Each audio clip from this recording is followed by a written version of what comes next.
Well, welcome everybody, and thanks for coming. We really appreciate it. And on the occasion of Rafael's show, To See is to Conjure, we're going to have a nice little discussion here and talk about a few things. Yes. Oh no, seriously. Thank you. I mean, I'm a very I'm into the notion of time in terms of how much I appreciate your presence here, and for those of you who came to the opening and then coming second time to see me talking. So, anyway, it's for me, it's this kind of a sacred trade between artists, just to share your time. So, I'm really grateful for that. Honestly, thank you for that. So, I just want to say that, to start with saying that. I deeply respect that. So. It's always great to begin with gratitude. It's very important. Yeah. So I've got a few things I'd like to talk about today, and it's just a little bit structured, and it's going to sort of cover issues about the title of the shows and its implications. Then I'm going to get into the formal issues, and then influences and stuff like that. So just to give you a kind of mind map of what we're about to do. And that's my GoPro just giving up the ghost. That's okay, don't worry about it. No worries. I'll just grab it. Put it out of its misery. Goodbye, GoPro. It was doing the surveillance camera thing. It's an old GoPro, so don't worry about it. Okay, so the title of the show is To See is to Conjure, and or to paint is to conjure. No, to see. Or to see is to conjure. See is to conjure. Interesting.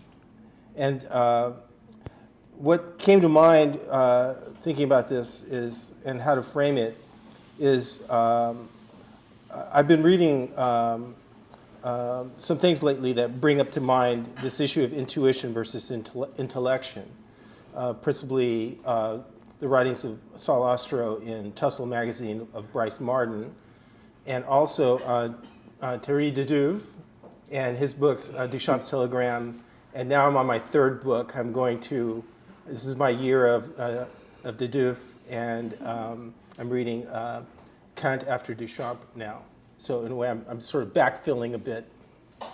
But in both writers, there's a kind of, I get a sharp sense of the importance of intellection. And this idea that the preeminence of the intellect, and while there's respect and acknowledgement for both writers about the artist and this idea of intuition, or where the motive is to make art,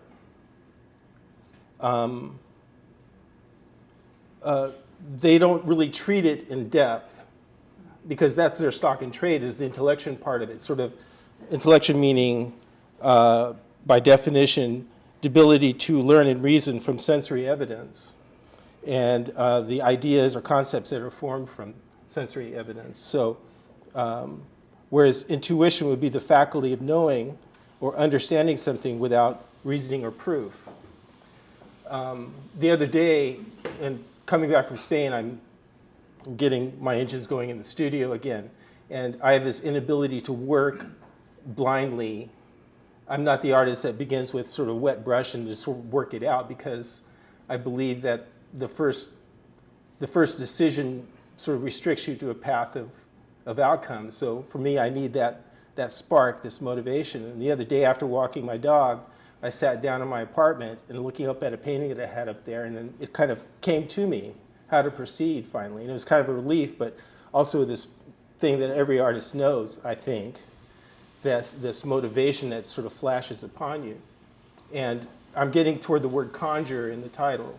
To see is to conjure. As you conceptualize the show, what thoughts did you have about this idea of inspiration, the visit of the muse, as they used to say in olden days, Well, the title in general was like a really like one of those accidents that I'm a fan of certain topics, science topic, for example, quantum mechanics and all that. And I was watching this back in November. I was watching this show by this scientist, Jim Al-Kahili, and he was like trying to explain in simple terms the beginnings of quantum mechanics, trying in simple terms, which it's really funny because like my first degree is in chemistry, so you at some points you have to deal with quantum mechanics. And I'm gonna be really honest with you, my memory of those days is like a hangover.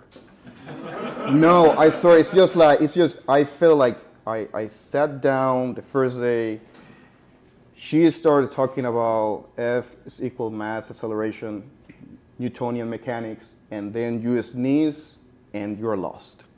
You're like, what is this? And they try to tell you like, don't use so much common sense, don't be so logical, don't be so A plus B plus C. It's not gonna work.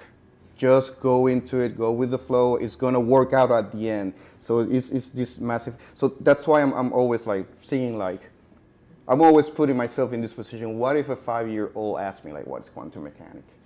Can I explain it to him? Because it's a measurement like of like how much do you really understand something and how can you transmit the basic ideas. So anyway, I was seeing there were some titles floating around for this show, and then that night, the moderator was talking about something called the double slit experiment and the notion of the duality of particle, wave, particle duality in the quantum mechanic universe. And in the double slit experiment, when they start like, anyone familiar with double slit experiment and light behaving like a wave, you put it like two slits literally, and there is an interference pattern, and they were fine, this is cool, that's how a wave should behave, cool, let's do that with a bunch of, let's start shooting electrons. And then they seeing the same results, and they were like, okay, what's going on? What if we start shooting only one electron, and they're still finding the same results? So they were like, wait a minute. Is light like a particle? How is behaving? How is this thing? The point is like it got to a point in the program when he was quoting Niels Bohr talking about that the light wave, behave as a particle once you measure it. That's when we have the famous observer effect, or like when you measure it, it just collapses, the wave function collapses, and it's become the particle thing. What happened in between, we don't know. Or we have an idea that we know, but it's something called, it's just like, they call it superposition, or it's just like a wave of probability, like it might be there, it might not be there, it's everywhere and nowhere at the same time. We don't even know what measurement means. It's just like, it's just like, just go, it's everywhere, don't worry, it's probability. And he said that he was quoting Bohr saying something in the lines like, is as the act of looking is conjuring a result. Immediately, I translated all that in Spanish. El ver es conjurar. And for me, that took me somewhere else, almost to a spiritual level. It was like such a profound thing, because I started thinking, isn't that what we do in the studio? Isn't that, in essence, the act of painting with a capital P? Like you have all these ideas, everything is this like wave of probability, and then the simple act of imposing an action onto those ideas, you kind of like, of all the many probabilities, you're taking just one and condensing it to a very specific painting. Or what if when people think about like a probability wave or superposition, like how something can be everything and nothing at the same time in containing one particle. And they love to use example of like when you flip a coin in the air, you have both faces. You have it's there, but it's happening all at the same time. And it's like I felt like not only in this show but in my whole practice, I've been seeing everything as if every painting is just flipping around, just like in that kind of like probability wave, and maybe via the viewer is forcing a collapse of meaning in the work, or maybe me as the first contaminated viewer is forcing a result onto the painting. So that's how I came out with the title, which was like a very random encounter that night. I felt like receptive to higher energies, and I was like, wow. And also so the conjuring is just that word is how I attach that to a more spiritual thing, like kind of like invoking and what you do in the studio. You're sometimes in that zone of like you're dealing with higher entities sometimes in the studio, like whatever the stuff you're thinking it is. And it was a great crossing between science, art, and the spiritual thing. And that's how I came with that title, basically. I don't know. Well, I like how you're referring to the measurement, which is either the measurer being the artist and the audience. You know, there's like, of all the possibilities of the paintings that are a cloud in the world, in your mind, I guess, our minds, there's an act of measurement and then a collapse into the specific painting. But also, as we look at a painting, there are these possible manifestations in our minds what it could be, but the act of looking at the painting is a collapse as well, an act of measurement. Each one of us is this. It's kind of agent. Each one of us is kind of like a detector. Mm-hmm. It's just like we're and I don't know. I found that pretty liberating, pretty awesome. Like there are many like degrees of freedom when I start seeing things in that way, and also like it's weird talking about like.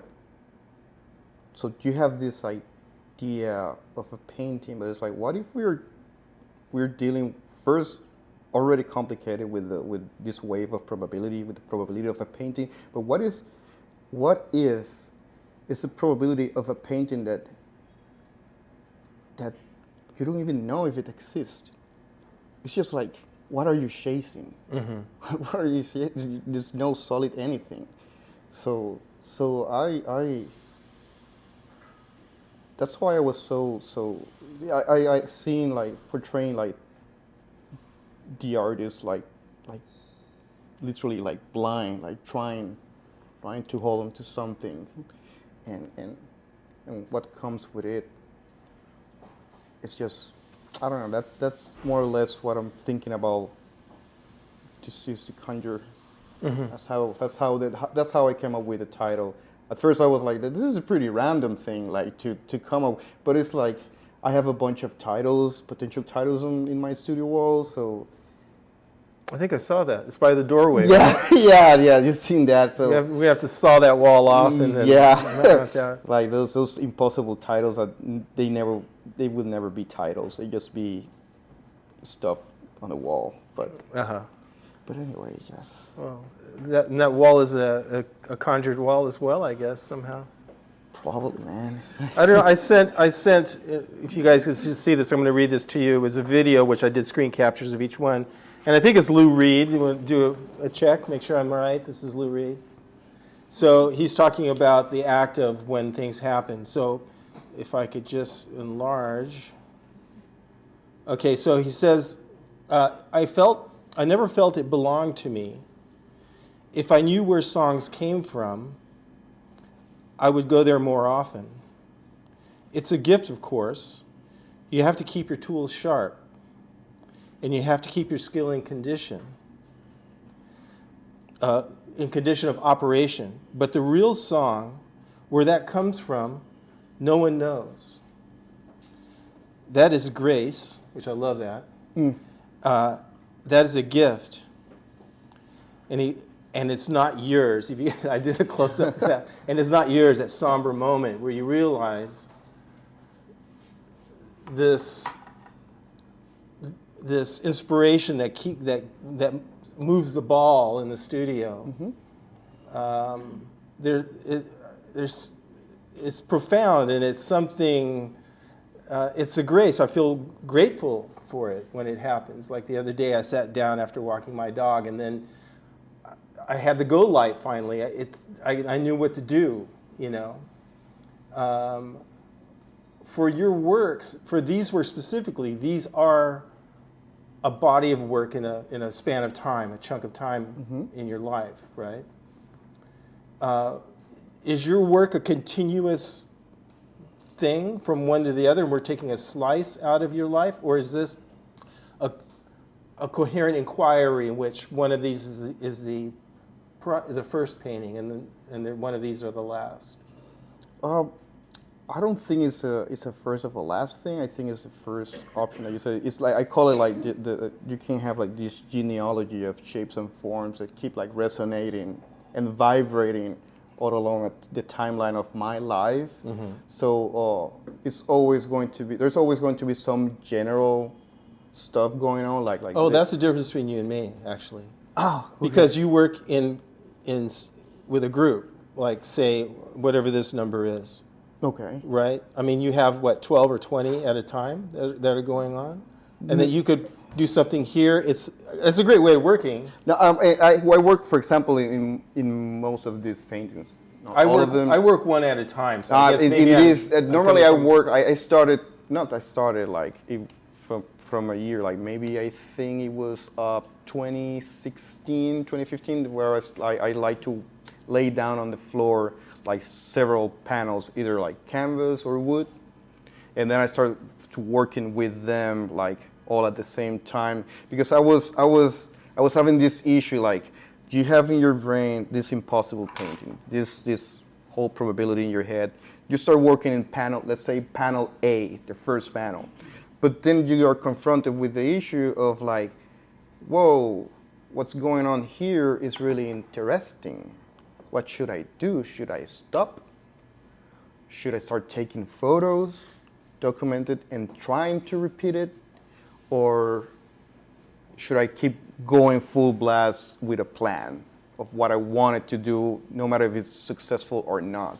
So for me to tackle that was like, what about putting like several panels on the floor?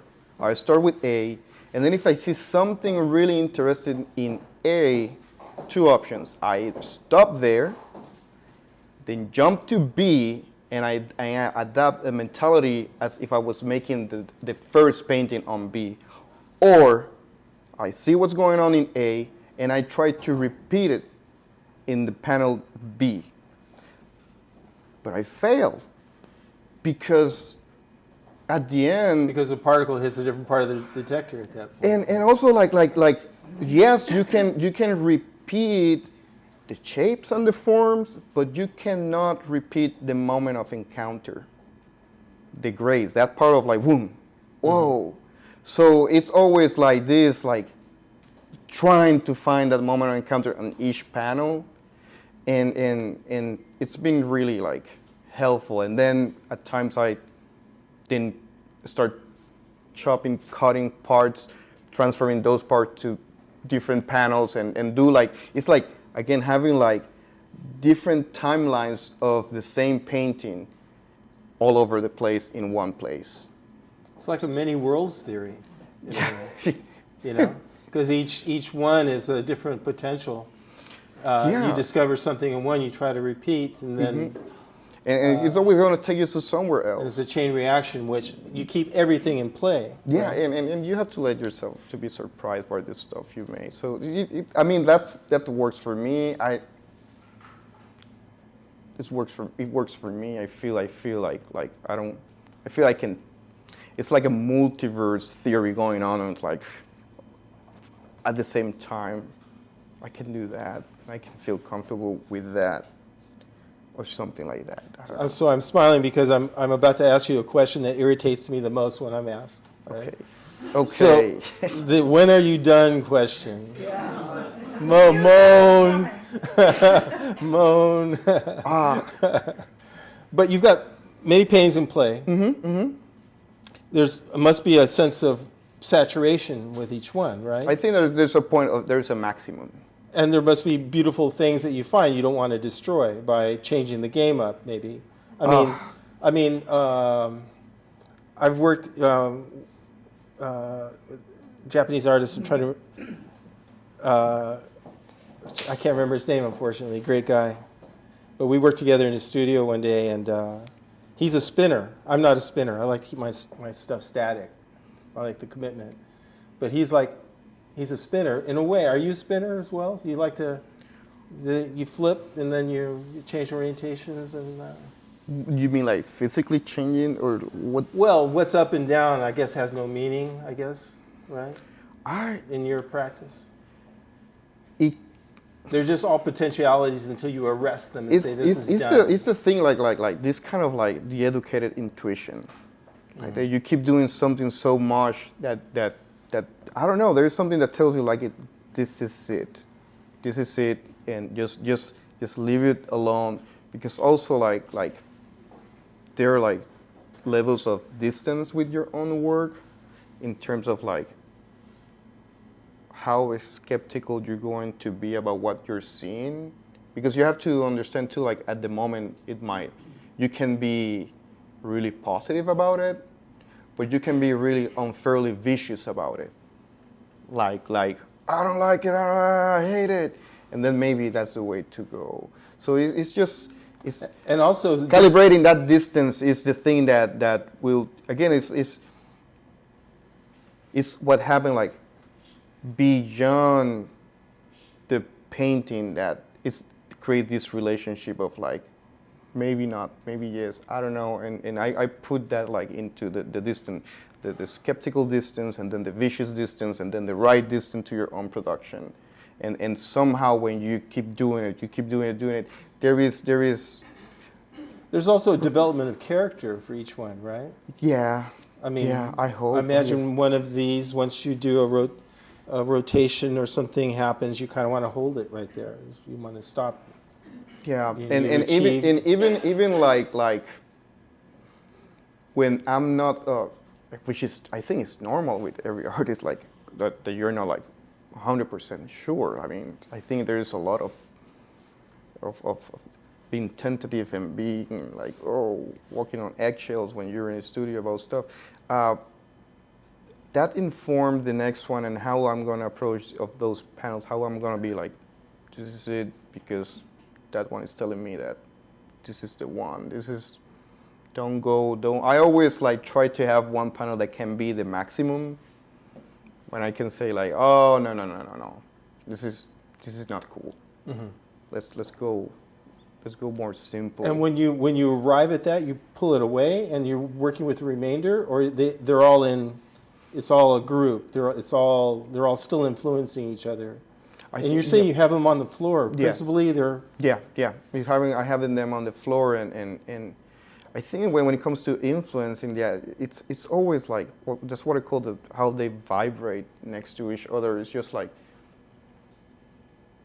the monolith thing is just like for example now, and this is something really, this is talking about grace and having the opportunity to show this work that belongs to a certain time, and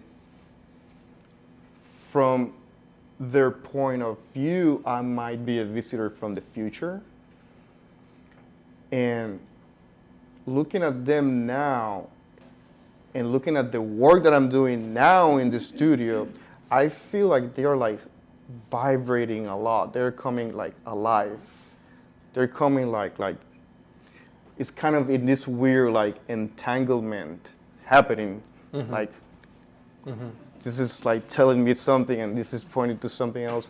So I don't know if that makes sense with the question of like influencing the other pieces. But the influence is gonna be always there, and it's specifically now in this case that I have the chance to have new work, and then come back here, and look like we're. It's as if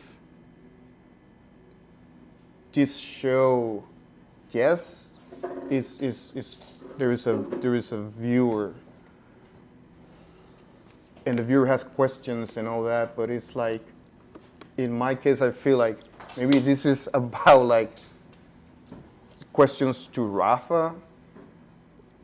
Like right now I see myself sitting there and not here because of this work and the distance with the new work. I don't know, something really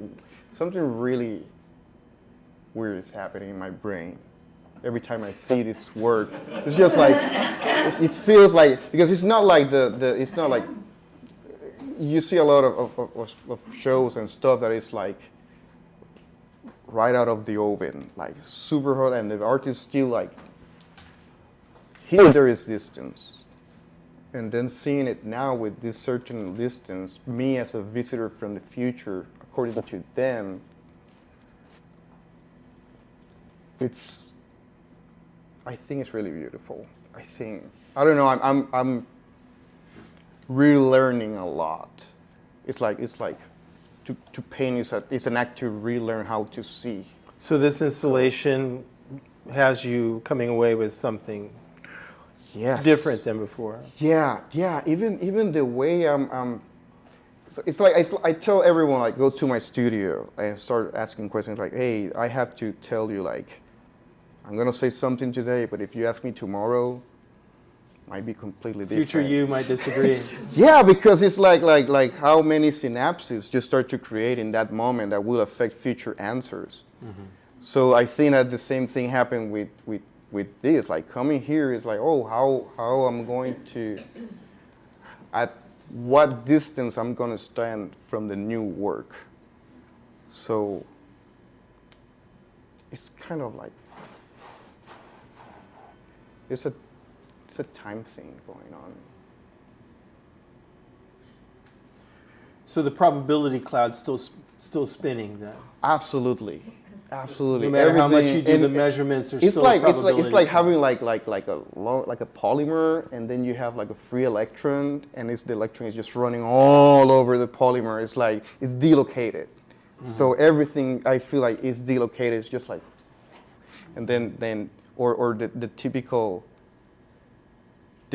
progression when you start to learn about the atomic model, like, oh, this is an orbital, this is a point here, that tiny point is the electron, and then the professor will be like, no, it's not, but go with it, and then when you start like getting deeper, it's like, well, let's say that it's just a probability, and then we're gonna illustrate this thing as a sphere. And that sphere has a gradient of color, and then the chances are you find the electron here, this percentage, and over there, this other percentage, but you cannot tell exactly where is it. But it's gonna be somewhere there, don't worry. So I feel like I'm seeing the paintings like moving around like all over the place until you have this blurriness, overall blurriness. So in that sense, then, it's better for people to collect them in groups. If they want. Well. Well, it sounds logical, given what you're talking about. I mean, Karina, they vibrate. Write that down, okay?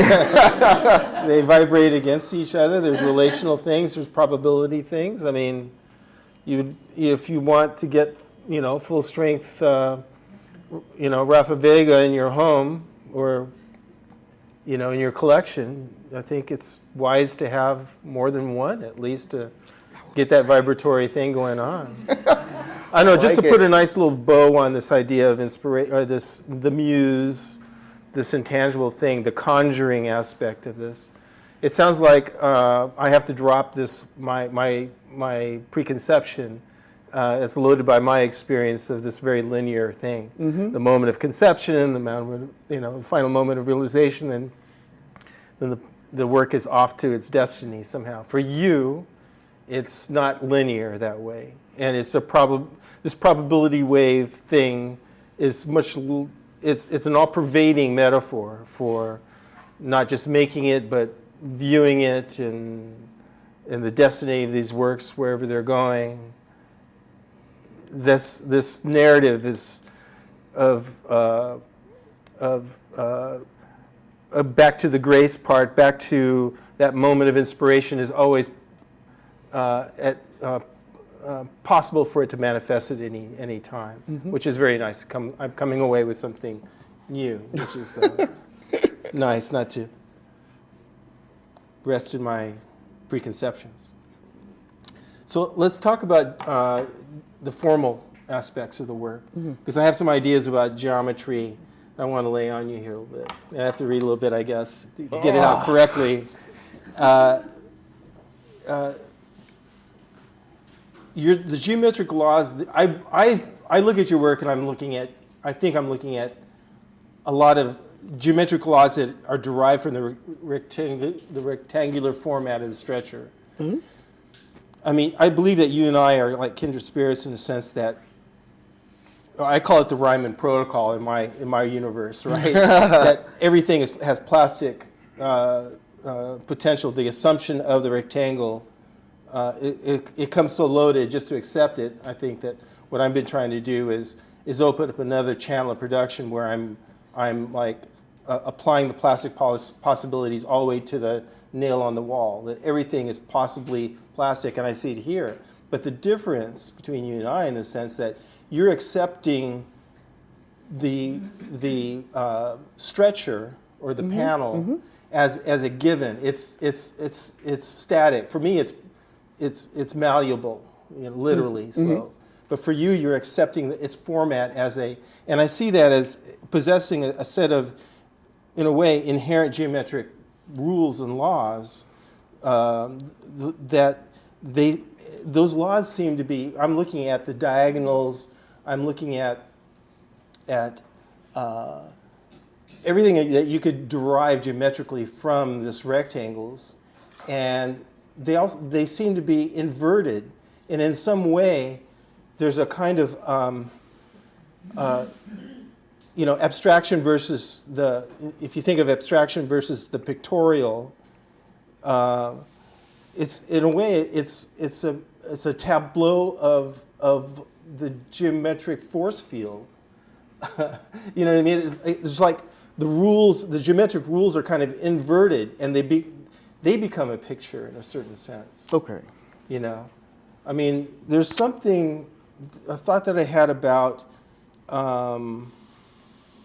this idea of, I get the sensation that there is a picture plane in these works, that there's a horizon somewhere. Sometimes in this diagonal, most literally, as you cut the diagonal, it's almost as if you're in an airplane, and the gimbal in the airplane, meaning whether you're level or you're not, the gimbal's going crazy in the sense the plane is now banking to one direction or something like this. There is a horizon. Horizon always, for me, is an indication of a human presence, because our eyeballs that's where horizons are struck from our retinas, so it indicates a human presence. And I'm saying this thinking about Malevich and the supremacists, right? That in a way, I think in my own private interpretation, that in Russia at the turn of the century, the invention of flight and the invention of the photography came together to take pictures from the air. The horizon was gone all of a sudden. In a way, no surprise that abstraction really took flight at that moment, in the sense that with the disappearance of the horizon lines, the disappearance of the human referent, and then you have a world of abstraction in a way. So for me, it makes total sense that way. And I'm seeing, in a way, an inversion of that story, in a sense, that I'm seeing a horizon line that are indicated in various ways, I think I'm seeing sort of the geometric rules of the rectangle, its laws in a certain sense that are reflected in, I call it inverted, they're sort of folded back into the painting. And in a way, you're picturing that in some funny, almost perverse way. Okay. You know, perverse in the sense that abstraction and representation should be completely separate domains, but in the sense that instead of looking at them like this, you're almost looking at them like this, and they're flipping like this in a certain sense. You know? Flipping, right? The roles of what you're seeing through. You're seeing through abstraction to see representation. You're seeing representation to see abstraction in a certain sense. In the sense that I look at these and I think I'm seeing evidence of the laws of, the geometric laws of the rectangle being pictured in a certain sense. Now, this are all my interpretations just to elicit your thoughts, whether I'm hitting any gold, I'm drilling for oil, am I striking anything, or is there another, is there another thing here? Thank you for that curveball, Dennis. No, I appreciate that because it's just like, I feel like you're talking about something completely new for me. The way your apprehension of the work, and when you mention like the rules of geometry rules, I'm like and how But certainly when you strike that line from one edge of the rectangle to the other, a diagonal blazing across, it's saying something geometrically. It's a declaration of whatever. I don't want to say war. I hate war, but you know what I mean. It's definitive. You know, much like when you, I mean, one of in your tool kit, alongside your brushes is a craftsman saw or something like this, right? Yeah. Radial saw, right? It's a circular saw. It's a circular saw, and I asked you once before, is it like these little cute little baby battery saws that like? No, it's your standard construction saw. Like the standard, you made a point. Completely unnecessary. It's just like I don't want to pay more money to buy something else. So it's just like. Well, they're not. Ultimately, they're not that expensive. You can get some off Amazon, right? I don't know, man. But some principles keeping you to not over specializing your toolkit in a certain sense. And I was also saying that it's equivalent to a brush for you. Oh yeah, it's just this. I mean, you're sawing into panels, but the panels sometimes have paint on them, right? Yes. There must be paint on the circular saw. Yes. Yes. I mean, I saw pictures of your shoes, right? Yeah. There's paint all over the shoes. There must be paint everywhere, like.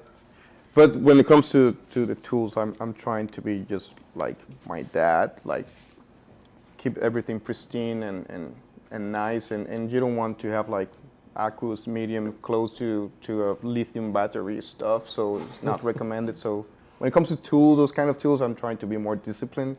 But I'm going back to the how at the beginning the rectangular thing can be like a brutal structural imposition on to start with, and all the stuff that you're saying is just really cool. It's just like, it's the inversion, how can you talk about again the inversion thing? Inversion of the stuff? I'm looking at the rectangles and I'm seeing a kind of like, I'm looking at the geometric laws of this particular kind of rectangle, which is rather standard in all these paintings, right? It's like a given.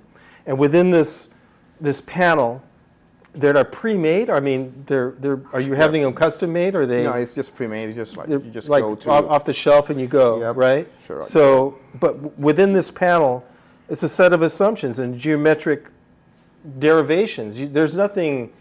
None of the moves that you're making on these paintings are outside of the language, geometric language inherent in the rectangularity of these paintings. There are circles, most obviously. There are no universes of a triangular, I could imagine a locus of a triangle sort of floating out and sort of imposing itself in there. Mm-hmm. You know what I mean? It's derived from its being in a certain sense. Okay. If it has a force field of laws, I'm imagining now, geometric laws. In a way, those laws are being applied, and I believe, in a way, inverted because they're picturing themselves. You're picturing, I believe, if I was writing an essay about your work, that's what I'd be writing about, right? Okay. It seems evident to me that you don't stray from that. There's no geometric alternate from another kind of, say, square, or no, square wouldn't do it, but say a tondo. The geometric laws that apply to a tondo, radius, arcs,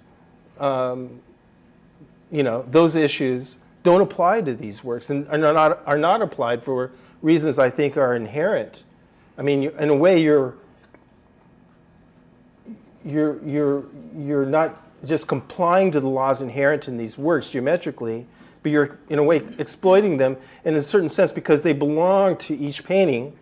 They seem to, for me, my point of view, they seem to belong in such a way that I think of it as being folded in and inverted in a certain sense. I wrote down here tesseract. I don't know much about this stuff, right?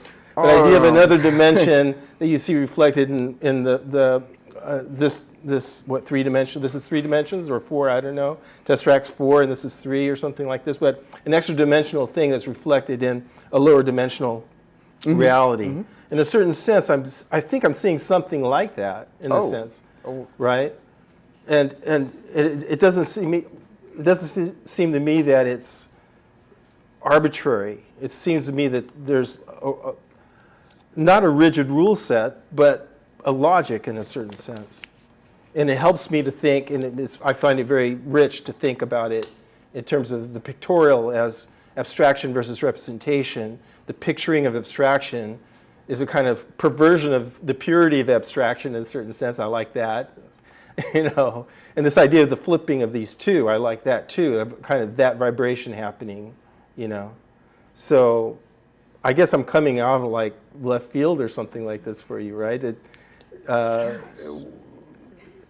It's a lot to think about, but it's hard. It's like, wow, man.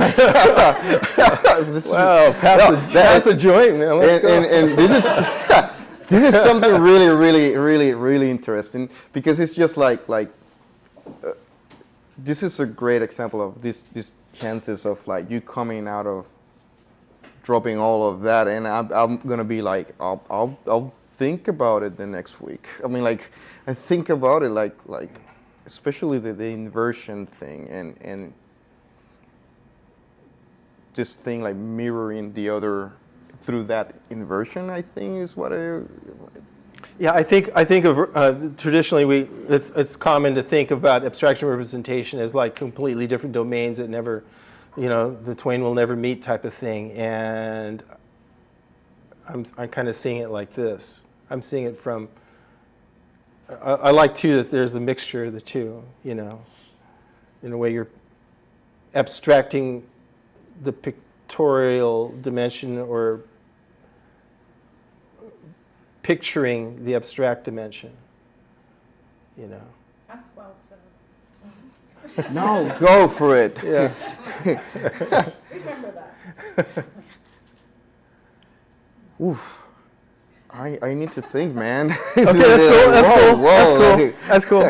I mean, I guess I'm saying this too to elicit from you. Did you have a rule set in a certain way? Well, I feel like even to start with multiple panels, it's start like that's a decision. That's right? a decision. Like the imposition of a rectangle to the tools that I'm using. It's like it's not the same. I don't think I will get to this using a router. I mean, using a router will take me to a different logic of shapes and all that, and using a circular saw that you cannot start making like curves and that's all the most you can do is just like weird tiny curve, but you cannot go full curvature with a circular saw. That's another kind of like rule. So yeah, there is. I guess rules are inherent in the tools. It dictates a lot. Yeah. It dictates a lot, like how you're gonna move and all that and all that. Yeah. But yeah, I always believe like everyone have have certain rules, even unconsciously. Maybe rule is not the word. Maybe like specific of a ritual on how to proceed doing stuff.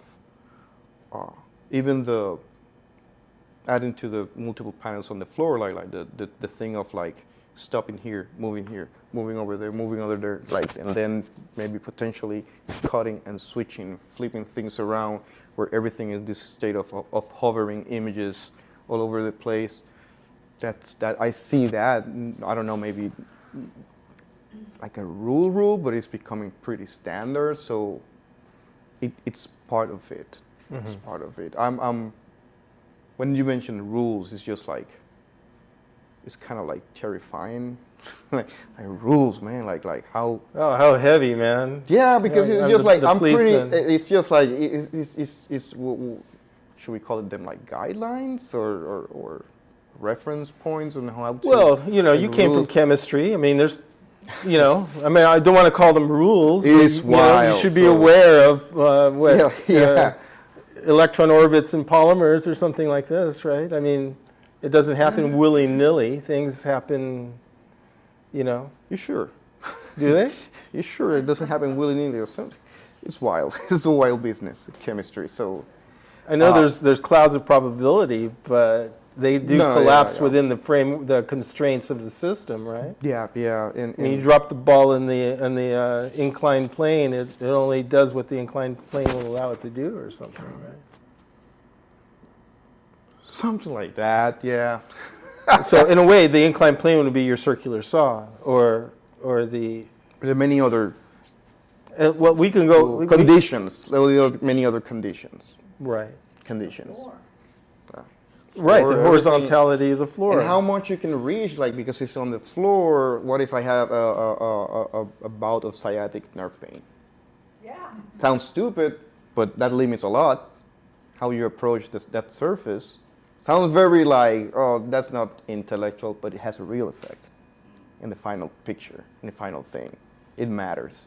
So even like how much I'm going to put on the floor and how much I have to transit around that stuff, like this way, like can I get to the center in the case of big panels, like can I reach them? So like, and you can tell sometimes an artist like why this tendency towards certain areas, and then when you start talking with them, it's no, it's because it's on the floor, and my back hurts, and this thing and that. So there is some practical thing going on here that is beyond any artist statement or any putting sugar in your ears. No, it's just like you just cannot do it because there are some conditions that are very real and very limiting in this thing of doing and building an image or a picture.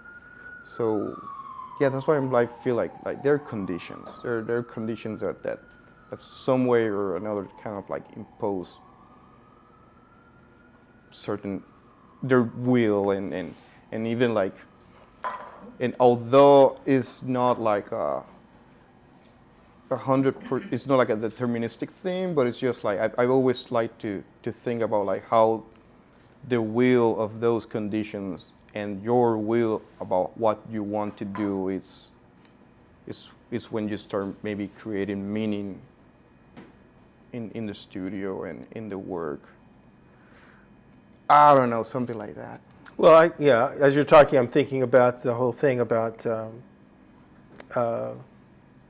when reading the tea leaves, there's something about the act of touching the cup, drinking it down. I guess I've never read tea leaves or anything, but this is what I read about, you know. But somehow by interacting with it, you imprint your destiny in those things.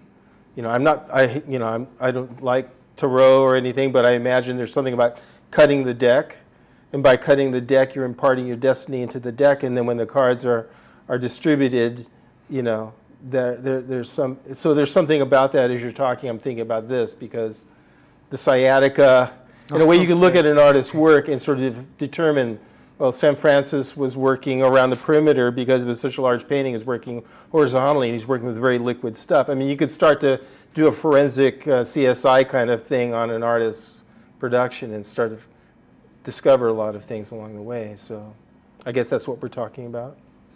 Yeah, something like that. Sorry, Yeah. I have to interject here. Sorry, guys. We're at 7:15, so just been Okay. mindful of time since we're talking about conditions and sciatica. Oh, okay. On the floor. So the last thing would be facture that I want to talk about. Facture being the splash of paint against paint, dynamics of that. In a way, I kind of think that, I mean, there's a lot of facture going on here. There's a lot of paint flying around, basically. But it's not paint applied after the fact. I mean, paint's going down before, during, and after all the operations in the work, right? That's why I said before, on your circular saw, there's paint on the saw, or at least you're cleaning it off, but at least, right? I mean, you're cutting into dried paint. It's something weird happened with that once the pigment is dry, and this is a real like practical issue. It get like it start to chip away the acrylic and get like literally glue into the disc. So it's already dry and all that. I never would use like while the paint is drying. I will use never like. Do you keep the disc, by the way? Yes.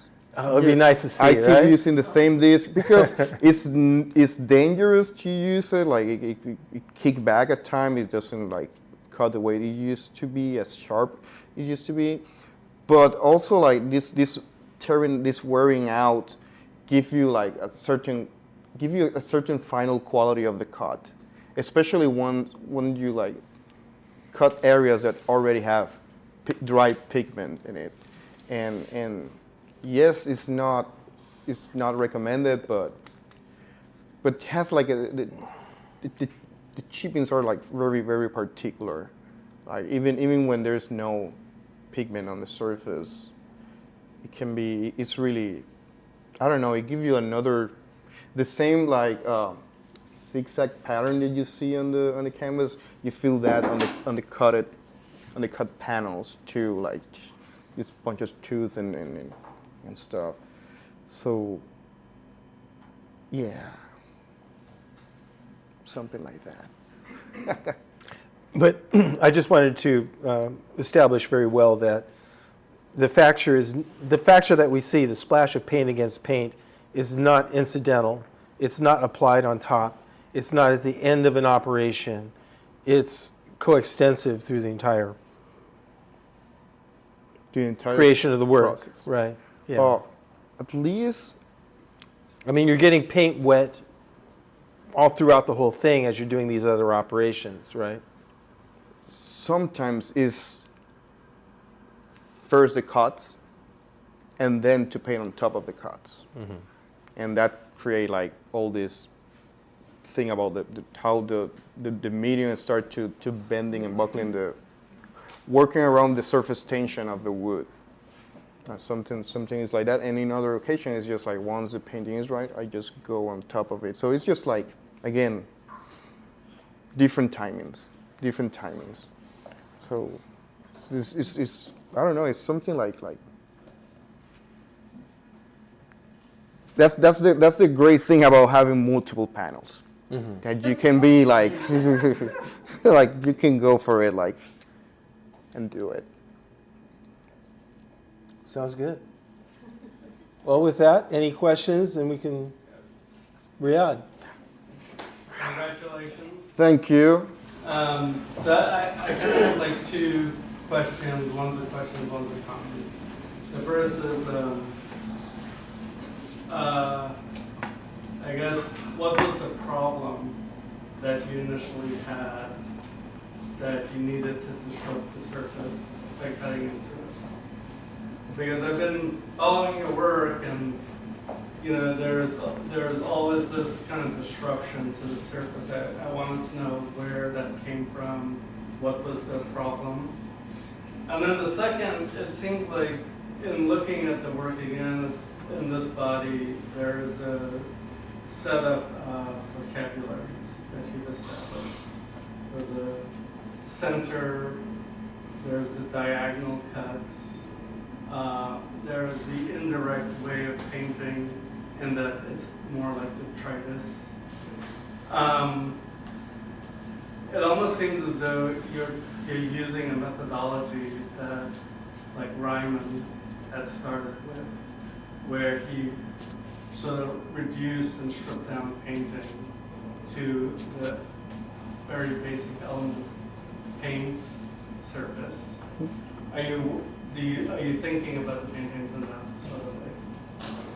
So the first question I think is probably more interesting for me is, what was the problem with happening? It's funny, I mean, like, I think that when I start thinking about why this constant engagement with the surface, I think I can go back to my childhood, like seeing like my dad and all of the neighbors like building their houses. It was not like cookie cutter houses, it's just like, and being exposed to certain like raw material presence all the time in the house. Like you build one section of a house and then you cover it with like whatever you find in terms of plywood, pieces of wood and all that. You wait until you have money, take it all down, go to the next section. So I was being like exposed, and I think that kind of like helped me to redirect like how I wanted to work with art too, like and I can trace it back to that point. And then you go to school. You go to, for example, if you're starting in my case, chemistry is a very like hands-on thing too. Like the lab, you do their stuff and moving parts. And then more into the artwork, when you start, my professors, advisor, I noticed that every single one of my painting professors during undergrad, they might have like a very beautiful painting, but they will always keep adding stuff like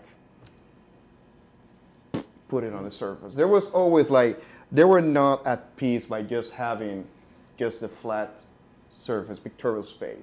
So I think that's like, oh, my childhood seeing that. So I was like, I feel like I was like guided to engage with the surface in that way.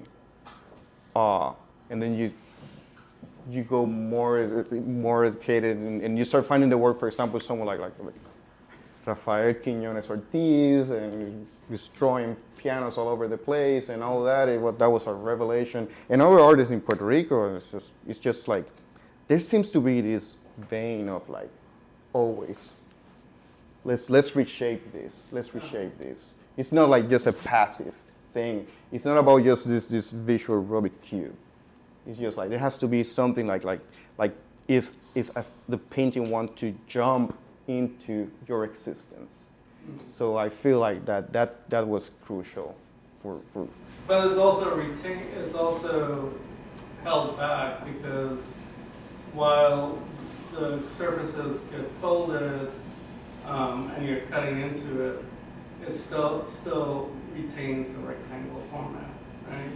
And even like looking from over here, the painting on the right across from me, those lines start to almost read as though they could have been drawn in, right? But I know that they're cut into the surface.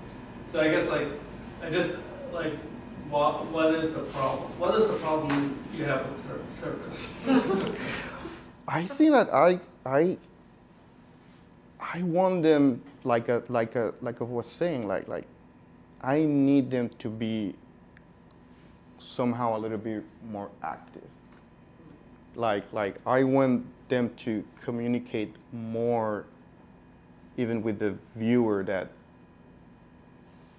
it's like I see it like in two levels. Like first, I want them, no matter their education level, somehow I put my money that they will connect with this work by doing these physical interactions, because somehow that thing will tell them, like we are subject to the same stresses and pressures of everything. I'm here, yes, this is what you're seeing. There is kind of like like a secret trade going on, and that doesn't need to be, and you don't need to be like part of the art circuit to get it. And for me, that's kind of like trying to be generous. That's similar to what I was thinking in terms of the reference to writing, and that he sort of distills painting to these simple elements, to the most basic elements. And so you're sort of saying the same thing, that like the revealing that it's a wooden panel that's cut into the surface. It's just showing kind of like the labor process, materiality. Like with the mechanics, the internal mechanics of the thing, of like, I mean, being like kind of like super honest about it. So that's what I think that was my. I don't think it was like I said, I don't think it was my biggest issues. I was just like, I just learned how to deal with the surface in that way. Yeah. So it was a constant. And also, I believe that when you see, I hope that seeing this work like somehow, because they kind of like resist something I call the beatification of the image. I put in my money that they somehow will create like, again, new connections in the brain that can help like to preserve a certain memory of when you saw them. And it's not just like, I remember seeing on Instagram, I remember seeing this, but I cannot locate exactly, put the time and place of when I saw them. So maybe that's this like that's why I'm so into this kind of operation. It's just like we need real things, and we need spaces to put those real things and in there. I don't know. It's like a mental GPS, like to locate the person, like. Oh, I exist and all that. I don't know. Maybe that doesn't answer, but. Other questions? Yes. Yeah, I mean, great show, Rafa. It seemed like there's this. One of the conflicts that I noticed is this relationship between questioning its status as painting and then its status as object, and that those two things kind of code switch back and forth a little bit. But my question is, I've been thinking about like artists who work in a kind of network, and David Joslet wrote that essay about a decade ago about painting networks and painting beside itself. And I think about Amy Silman, Vivian Suter, Jutta Couture, artists who kind of very different in many ways, formally, conceptually, but are kind of thinking about like the painting status not as like an autonomous object, but as in concert with a bunch of other paintings in the room with it, including the wall, including the floor. And I'm curious if you feel like you're working in a tradition like that, where you're thinking of yourself as somebody in a painting network and less as the singular object itself. I mean, when it comes to network, I just think a lot of a bunch of people from specifically like South America, so we can start something like around like Madi, for example, or Cosiche, or even like when you start seeing those first sculpture from Joaquin Torres Garcia from the 20s, and then bloop, sometimes this name pops up like there's a specific sculpture by Fontana when he started working with his abstract sculpture. Like there is like it's like a rock and then like a wire coming out of that rock. I see that kind of like thing of growing coming off, and that's the most I can say, or because I keep discovering people. Like recently, there is this Brazilian painter that is nothing like this, but there is something. It's like this. It's Habuba Farah Risetti from Brazil. She's in Galleria Mapa, and someone like I was like blown away with her, and another artist, Hercules Barsotti, also Brazilian, who, funny enough, he was also a chemist, and the geometrical thing pops up. So it's that's the kind of network I can locate myself. But again, that's me and my ego trip.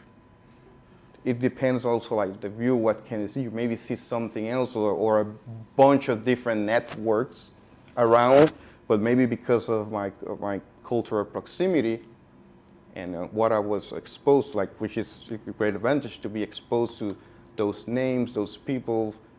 I am even mentioned like Rafael Quiñones Ortiz, like working with all these materials and how he just destroys something and he'll build it up again. And I don't know if you went to his retrospective at Museo del Barrio several years ago. It was an amazing. You went there, right? No, but it was great to see all of that. So it's like it's not like a closed network of like people. You keep like discovering more and more and more where you can put yourself, and yeah, that will be. Well, and that's kind of like a social, like Ligia Pepe, Ligia Clark, Neo Conjure. Yeah, it's like a social idea about abstraction. Social idea. This is kind of like American type painting kind of thing going on. Yeah. So, but again, it's just like here's the. It's like, this is the funny part. It's like. Training in Puerto Rico in art, you're exposed like to those both words, like the American thing, the American canon, the very specific network of this section, and then boom, this other network, and because it's Puerto Rico, like there is history with Spain, you always get all this other influx. So it's just like all over the place. Recently, like I said, I'm still discovering like more and more getting in Casiche and names like that, like Anden Queen and all those people, how they keep playing around.